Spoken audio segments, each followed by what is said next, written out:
ಸ್ನೇಹಿತರೆ, ಈಗ ಶ್ರಾವಣ ಮಾಸದ ಮೊದಲ ಶುಕ್ರವಾರ 25ನೇ ತಾರೀಕು ಗೌರಿ ಆಹ್ವಾನ. ಯಾರ ಮನೆಯಲ್ಲಿ ಗೌರಿಯನ್ನು ಕೂಡಿಸ್ತೀರಿ, ಗೌರಿ ಆಹ್ವಾನ ಸಮಯ ಆಗಿರ್ಬೋದು, ಯಾವ ರೀತಿ ಆಹ್ವಾನ ಮಾಡ್ಕೊಳ್ಬೇಕು ಅಷ್ಟೇ ಅಲ್ಲ, ಹೊಟ್ಟೆ ತುಂಬಿಕೊಳ್ಳೋದು ಪೂರ್ಣ ವಿವರವಾಗಿ ಶ್ರಾವಣ ಮಾಸದ ಗೌರಿ ಪೂಜಾ ವಿಧಾನವನ್ನು ಸಂಕಲ್ಪಪೂರ್ವಕವಾಗಿ ಹೇಳ್ಕೊಡ್ತೀನಿ. ಸಮಯ ಕೂಡ ಹೇಳ್ಕೊಡ್ತೀನಿ. ಇನ್ನು ಗೌರಿ ಪೂಜೆ ಇಲ್ಲದವರು ಬರೀ ಕಲಶವನ್ನು ಇಟ್ಟು ಪೂಜೆ ಮಾಡೋರು ಸಹ ನಾ ಹೇಳಿದ ರೀತಿಯಲ್ಲಿ ಕಲಶವನ್ನು ಇಟ್ಟು ಪೂಜೆಯನ್ನು ಮಾಡ್ಬೋದು.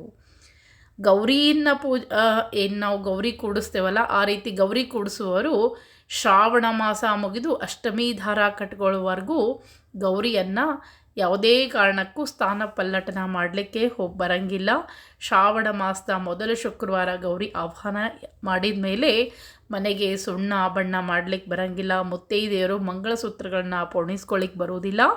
ಮತ್ತು ಮನೆಯಲ್ಲಿ ಗಂಡಸರಾಗಿರ್ಬೋದು ಹೆಂಗಸರಾಗಿರ್ಬೋದು ಕೂದಲವನ್ನು ಕಟ್ ಮಾಡ್ಕೊಳ್ಳಿಕ್ಕೆ ಬರೋದಿಲ್ಲ. ಬಳೆಗಳನ್ನು ತೆಗೆದು ಬೇರೆ ಬಳೆ ಹಾಕ್ಕೊಳ್ಳೋದು ಬರೋದಿಲ್ಲ.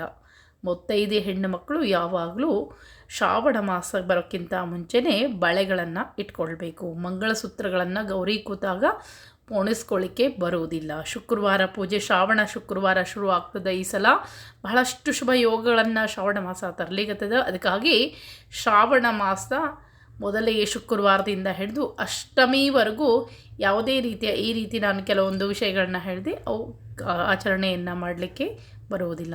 ಇನ್ನು ಗೌರಿಯನ್ನು ಸ್ಥಾನ ಪಲ್ಲಟನ ಕೂಡ ಮಾಡಲಿಕ್ಕೆ ಬರುವುದಿಲ್ಲ. ಇನ್ನು ಶ್ರಾವಣ ಮಾಸದ ಗೌರಿ ಆಹ್ವಾನಕ್ಕೆ ಸಮಯವನ್ನು ಹೇಳ್ತೀನಿ, ಆ ದಿನ ವಿಶೇಷತೆಯನ್ನು ಕೂಡ ಹೇಳ್ತೀನಿ. ನೋಟ್ ಮಾಡಿ ಇಟ್ಕೊಳ್ರಿ.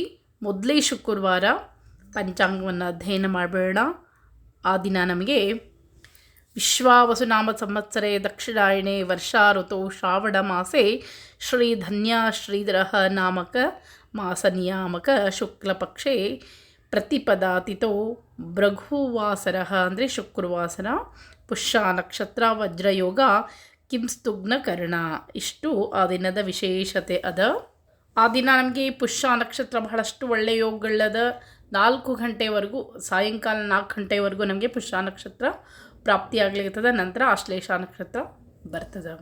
ಆ ದಿನ ಪ್ರತಿಪದಾತಿಥಿ ಅದ. ಇನ್ನು ಗೌರಿ ಆಹ್ವಾನಕ್ಕೆ ಸಮಯವನ್ನು ಹೇಳ್ತೀನಿ, ನೋಟ್ ಮಾಡಿ ಇಟ್ಕೊಳ್ರಿ. ಯಾರು ಆಫೀಸ್ಗೆ ಹೋಗೋರು ಬ್ರಾಹ್ಮಿ ಮುಹೂರ್ತ ಬೇಕು ಅನ್ನೋರಿಗೆ ಬೆಳಗ್ಗೆ 4 ಗಂಟೆ 17 ನಿಮಿಷದಿಂದ 4 ಗಂಟೆ 58 ನಿಮಿಷದ ಒಳಗೆ ಆಹ್ವಾನ ಪೂಜೆಯನ್ನು ಮಾಡಲಿಕ್ಕೆ ಬರ್ತದೆ.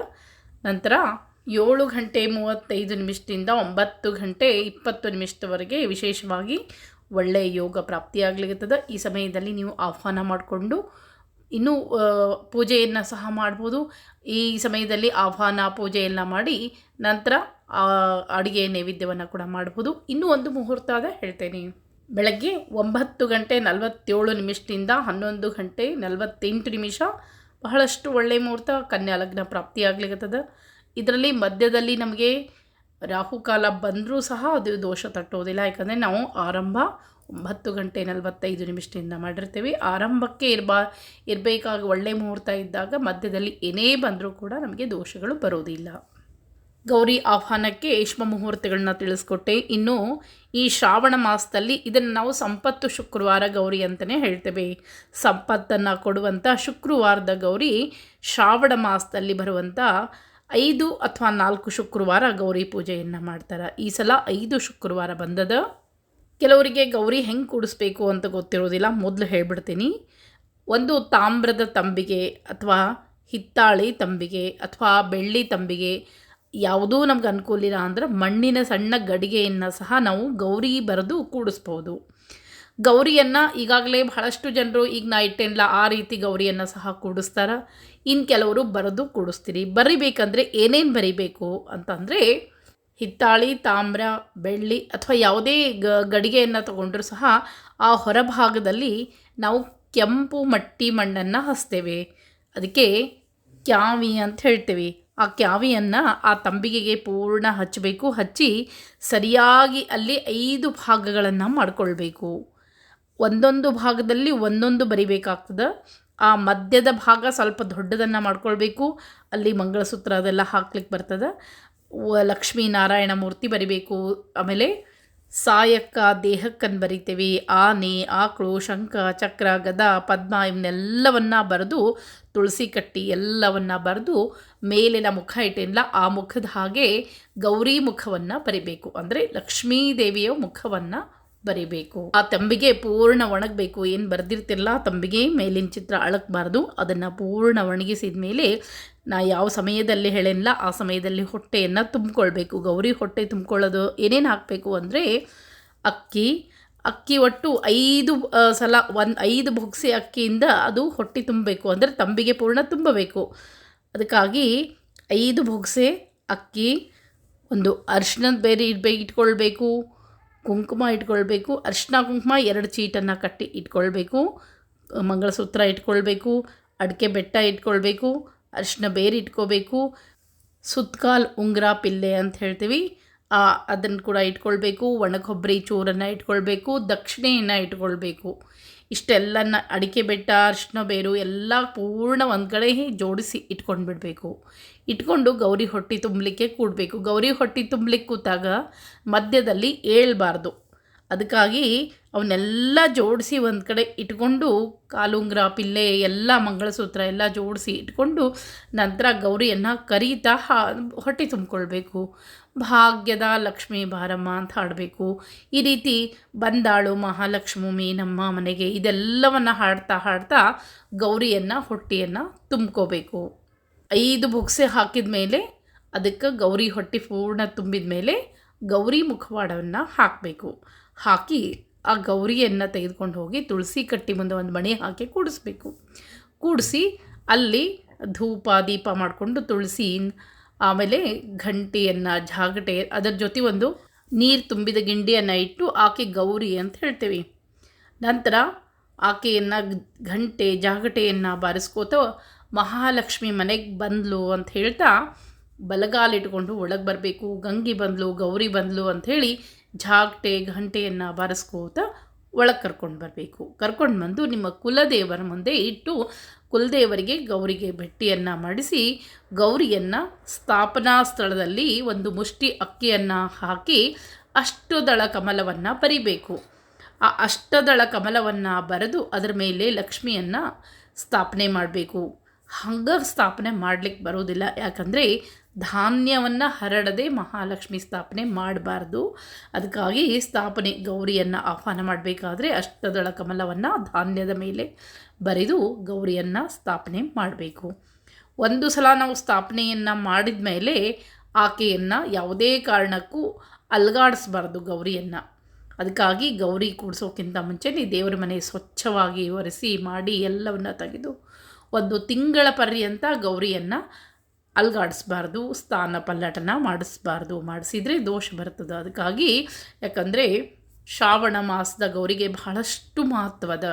ಮೊದಲು ಸಂಕಲ್ಪವನ್ನು ಮಾಡ್ಕೊಳ್ಬೇಕು. ಕೈಯಲ್ಲಿ ಅಕ್ಷತೆಯನ್ನು ಹಿಡ್ಕೊಂಡು ಶುಭ ಮುಹೂರ್ತೆ ಆದ್ಯ ಬ್ರಹ್ಮಣತ್ಯ ಪ್ರಾರ್ಧೆ ಶ್ರೀ ಶ್ವೇತವರಾಹ ಕಲ್ಪೆ ವಯುಸ್ತಮನ್ವಂತರೆ ಕಲಿಯುಗೆ ಪ್ರಥಮ ಪಾದೆ ಜಂಬೋದ್ವೀಪೆ ಭರತವರ್ಷೆ ಭರತಖಂಡೆ ಗೋದಾವರ್ಯಾಃ ದಕ್ಷಿಣತೀರೆ ಶಾಲಿವಾಂಶಿಕೆ ಬೌದ್ಧೋತ್ತರ ರಾಮಕ್ಷೇತ್ರೆ ಅಸ್ಮಿನ್ ವರ್ತಮಾನೆ ವ್ಯವಹಾರಿಕ ಚಂದ್ರಮಾನೇನ ಪ್ರಭಾದಿಷಷ್ಟಿ ಸಂವತ್ಸರ ಮಧ್ಯೆ ವಿಶ್ವಾವಸುನಾಮ ಸಂವತ್ಸರೆ ದಕ್ಷಿಣಾಯಣೆ ವರ್ಷಾ ಋತೌ ಶ್ರಾವಣಮಾಸೆ ಶುಕ್ಲಪಕ್ಷೆ ಪ್ರತಿಪದಾತಿಥಾಯಾಂ ಭೃಗುವಾಸರೆ ಯುಕ್ತಾಯಾಂ ಶುಭನಕ್ಷತ್ರೆ ಶುಭಯೋगे शुभकर्णे एवं गुणविशेषविशिष्टायां शुभतिथौ अस्माकं सह कुटुम्बानां सह परिवाराणां क्षेम स्थैर्य वीर्य विजय अभय आयुः आरोग्य ऐश्वर्य अभिवृद्ध्यर्थं समस्त दुरित उपशांत्यर्थं समस्त सन्मंगलवाप्त्यर्थं समस्त अभ्युदयार्थंच धर्मार्थ काममोक्ष चतुर्विध फल पुरुषार्थ सिद्ध्यर्थंच श्री महालक्ष्मी देवता प्रीत्यर्थं श्री गौरी व्रतांगत्वेन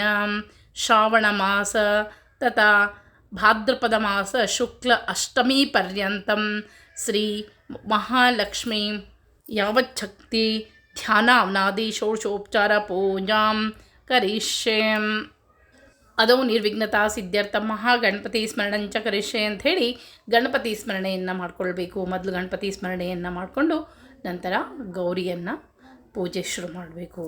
ಮೊದಲು ಧ್ಯಾನವನ್ನು ಮಾಡಬೇಕು. ನಮಸ್ತೆಸ್ತು ಮಹಾಮಾಯಿ ಶ್ರೀಪೀಠೇಶ್ವರ ಪೂಜಿತೆ ಶಂಖಚಕ್ರ ಗದಾಹಸ್ತೆ ಮಹಾಲಕ್ಷ್ಮಿ ನಮೋಸ್ತುತೆ ಅಂಥೇಳಿ ಧ್ಯಾನವನ್ನು ಮಾಡಿಕೊಂಡು ಶ್ರೀ ಮಹಾಲಕ್ಷ್ಮೀ ಯಥಾಭ್ಯೋ ನಮಃ ಆಹ್ವಾನಾರ್ಥೆ ಅಕ್ಷತಾಂ ಸಮರ್ಪ್ಯಾಮಿ, ಆಸನಾರ್ಥೆ ಅಕ್ಷತಾಂ ಸಮರ್ಪ್ಯಾಮಿ ಅಂಥೇಳಿ, ಪಾದಯೋಪಾದ್ಯಂ ಸಮರ್ಪ್ಯಾಮಿ ಅಂಥೇಳಿ ಒಂದು ತಂಬಿಗೆಯಲ್ಲಿ ಬೇರೆ ನೀರನ್ನು ಇಟ್ಕೊಳ್ಬೇಕು. ಆಕೆಗೆ ಪ್ರೋಕ್ಷಣೆಯನ್ನು ಮಾಡಬೇಕು. ನಂತರ ನೀವು ಪಂಚಾಮೃತ ಅಭಿಷೇಕ ಇಟ್ಕೊಂಡಿದ್ರೆ ಇಟ್ಕೊಳ್ಳೇಬೇಕು. ಒಂದೇ ಶುಕ್ರವಾರ ಗೌರಿಗೆ ಪಂಚಾಮೃತ ಇಟ್ಕೊಳ್ಬೇಕು, ಪ್ರೋಕ್ಷಣೆಯನ್ನು ಮಾಡಬೇಕು. ಮತ್ತು ನಂತರ ಶುದ್ಧೋದಕ ಸ್ನಾನಂ ಅಂಥೇಳಿ ಒಂದು ಹೂವನ್ನು ಎತ್ಕೊಂಡು ಆಕೆಗೆ ನೀರನ್ನು ಪ್ರೋಕ್ಷಣೆಯನ್ನು ಮಾಡಬೇಕು.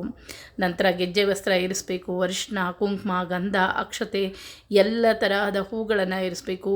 ಆಮೇಲೆ ಲಕ್ಷ್ಮೀ ಅಷ್ಟೋತ್ತರವನ್ನು ಹೇಳ್ತಾ ಹೂಗಳನ್ನು ಇರಿಸಬೇಕು. ನಂತರ ಆಕೆಗೆ ಗೌರಿಗೆ ಉಡಿ ತುಂಬಬೇಕು. ಹಣ್ಣು ಯಾವ ಏನಿರ್ತದೆ ನಿಮಗೆ ಯಥಾಶಕ್ತಿ.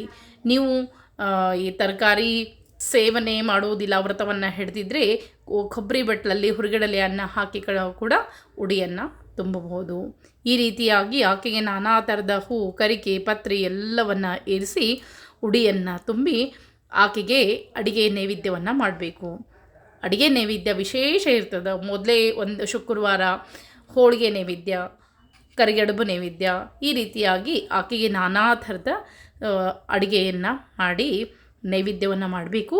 ನಂತರ ಆರತಿಯನ್ನು ಮಾಡಬೇಕು. ಶ್ರಾವಣ ಮಾಸ ಪೂರ್ಣ ಪ್ರತಿ ಶುಕ್ರವಾರ ಗೌರಿಯನ್ನು ಶ್ರದ್ಧೆಯಿಂದ ಯಾರು ಪೂಜೆಯನ್ನು ಮಾಡ್ತಾರೋ, ಗೌರಿ ಅಂದರೆ ಸಾಕ್ಷಾತ್ ಲಕ್ಷ್ಮೀ ಸಹಿತ ವಿಷ್ಣು ದೇವರು, ಗೌರಿ ಅಂದರೆ ಸಾಕ್ಷಾತ್ ಮಹಾದೇವರು ಸಹಿತ ಪಾರ್ವತೀ ದೇವಿ ಅಂತ ಹೇಳ್ತೀವಿ.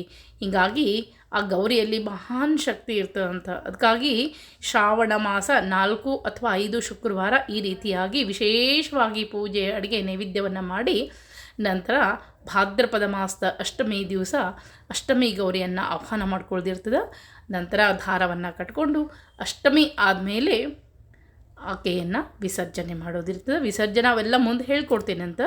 ಈ ರೀತಿಯಾಗಿ ಈ ಸಲ ಬಹಳಷ್ಟು ವಿಶೇಷತೆಯಾಗಿ 5 ಶುಕ್ರವಾರ ಬಂದದ. ಪ್ರತಿಯೊಬ್ಬರು ಮಾಡಿರಿ ಗೌರಿ ಆಹ್ವಾನ. ನಿಮ್ಮ ಮನೇಲಿ ಗೌರಿ ಇಲ್ಲ ಅಂದರೆ ಕಳಶವನ್ನು ಇಟ್ಟು ಸಹ ಪೂಜೆಯನ್ನು ಮಾಡಬಹುದು. ಈ ರೀತಿಯಾಗಿ ಶುಕ್ರವಾರ ಗೌರಿ ಪೂಜೆ ಪೂರ್ಣ ವಿಧಾನವನ್ನು ಹೇಳ್ಕೊಟ್ಟೇನಿ. ಮತ್ತೆ ಮುಂದಿನ ವಿಡಿಯೋದಲ್ಲಿ ಸಿಗ್ತೀನಿ. ನಮಸ್ಕಾರ.